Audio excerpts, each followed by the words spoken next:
I thought it made sense as my first video to look at the core game itself and do a bit of a review, a bit of an introduction to what the game is about.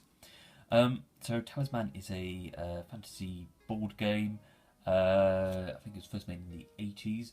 The edition I've got here is the 4th edition, but it's the Fantasy Flight Games, it's a revised 4th edition, which added a few nice things into it.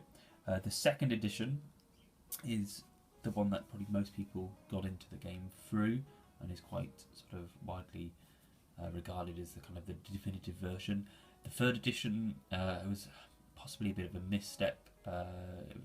Games Workshop kind of attempting to make it fit with their Warhammer Fantasy franchise. 1st edition very similar to the 2nd edition, but this is the Fantasy Flight Games version. It's based on the Black Industries 4th edition, but it adds some nice things in like fate and a couple extra things.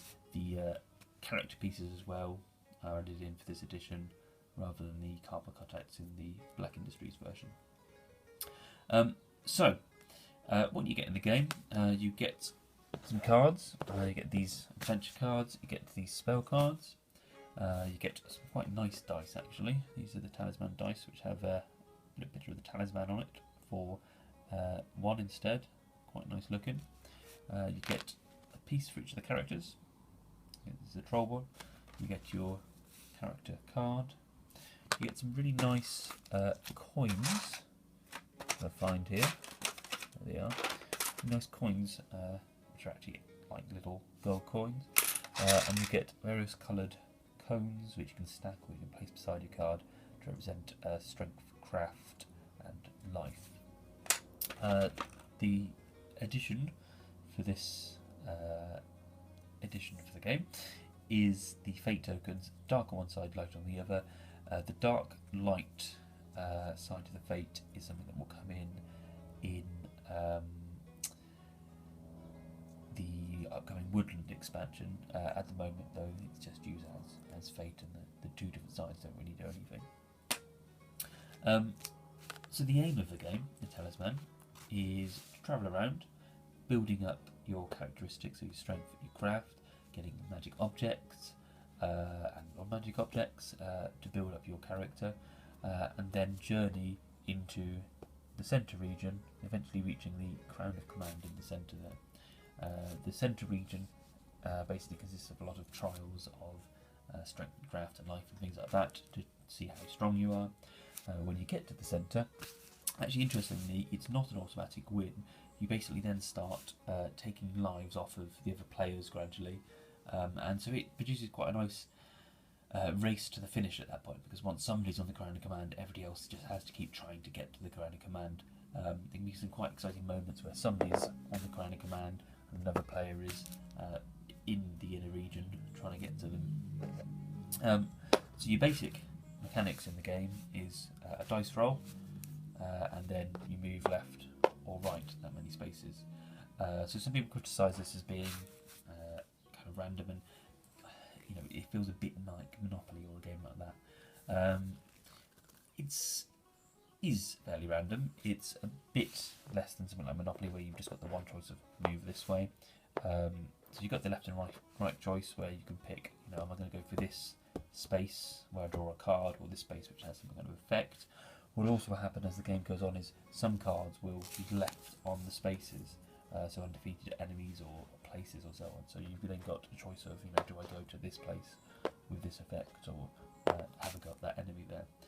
Also in some locations where you can enter into the inner regions, you'll have a bit more choice of what you do. So you can go left and right in this region, you could attempt to get here or here as well. So it does give you a few more options.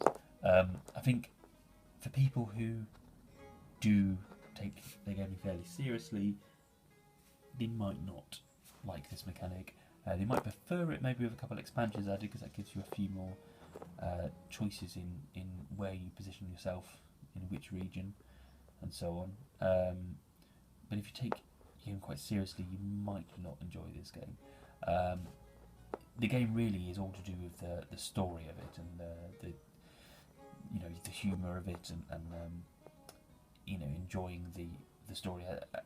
created by the game.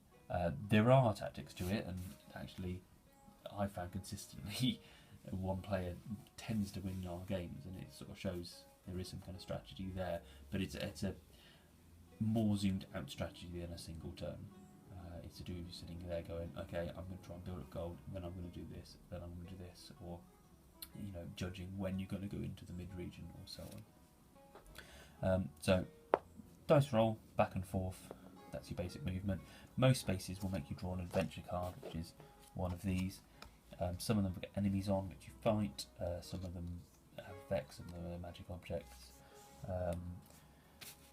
and that's kind of the core of the game doing that. Spell cards.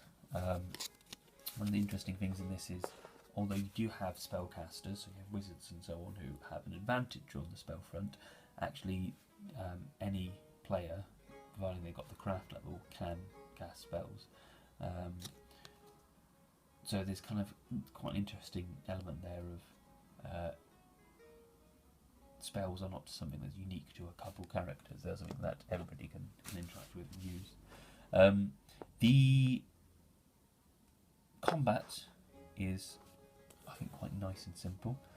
So let's say I land there and I'm attacking this character. So this character, this enemy. It's strength 5.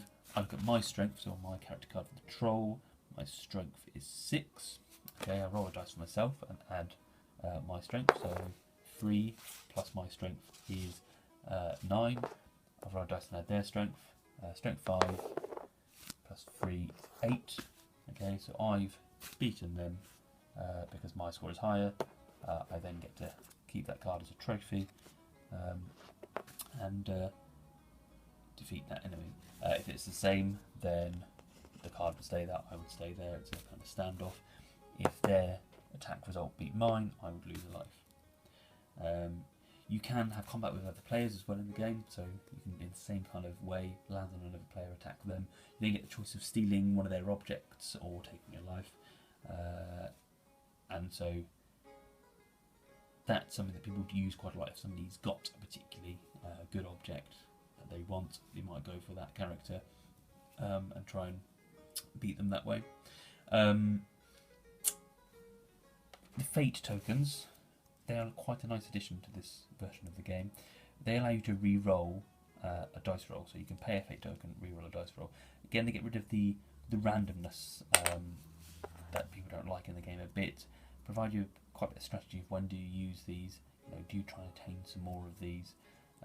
Certainly worth having a couple of these stocked up before you go into the mid region, so that you can deal with particularly the death space on there, which is a dice rolling game essentially. Yeah, so there you go. Talisman, I would say, is one of my favourite games. It's a bit of a love-or-hate game. It's to some extent a sort of D&D light game. I think for people who are into their serious games, might enjoy it with a few more expansions.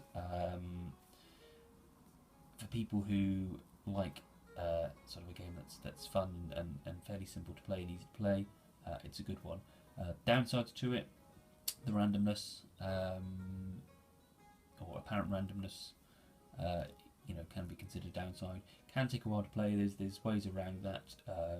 I would often use leveling up on a 5 or 6 rather than leveling up on a 7, and that helps with that quite a lot.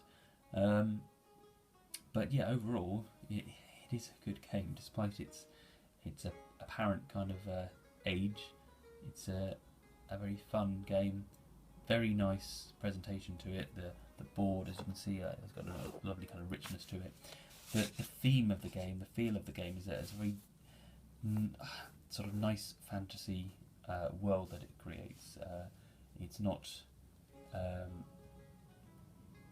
too similar to worlds like Middle-earth or Warhammer Fantasy, but it's got that very kind of almost a 70s, 80s kind of fantasy feel to it that I quite like. Okay, so this is the first video. There's going to be some more on a couple of different topics. Hopefully, I'm aiming to release about one a week for the next year.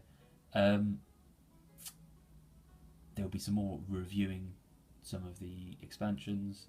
We'll look at some of the characters, look at some of the cards, and see you soon. Cheerio.